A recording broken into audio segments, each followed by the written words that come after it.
On file d'abord au Japon pour ne rien manquer des bons plans de David, notre reporter tout-terrain.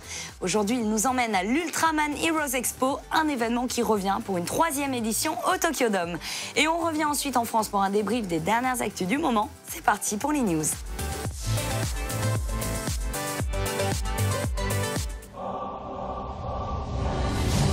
Konnichiwa, salut à tous. Aujourd'hui nous sommes à Tokyo, près du quartier de Suidobashi, et je vous emmène à l'expo Ultraman Heroes.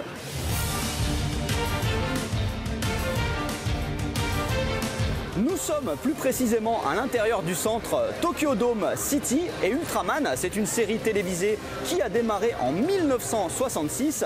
Et le plus incroyable, c'est que depuis, les séries ne se sont jamais arrêtées, toujours avec succès. On en est déjà à plus d'une trentaine de séries Ultraman. Et cette expo est plutôt consacrée aux séries les plus récentes, la dernière en date étant Ultraman Guide, dont la diffusion s'est terminée en décembre 2017.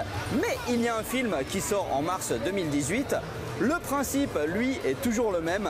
La Terre est envahie par des sales monstres, les kaiju, et un jeune héros humain, grâce à un objet un peu magique, peut faire appel à Ultraman pour débarrasser la Terre de toute cette racaille extraterrestre.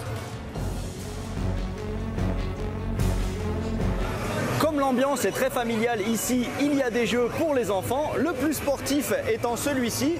Alors vous enfilez une ceinture capteur et ensuite soit vous sautez avec une corde à sauter, soit vous sautez sans rien pour faire progresser un petit Ultraman volant sur un écran. Parfois, je me demande si les Japonais sont bien dans leur tête, car ils aiment tellement Ultraman qu'ils l'ont élevé au rang de divinité. Vous voyez ici, il y a carrément un temple. Alors ça ressemble tout à fait au temple classique, sauf que là, la divinité c'est Ultraman King. Et vous voyez, il y a le petit réceptacle pour jeter une pièce et faire une prière.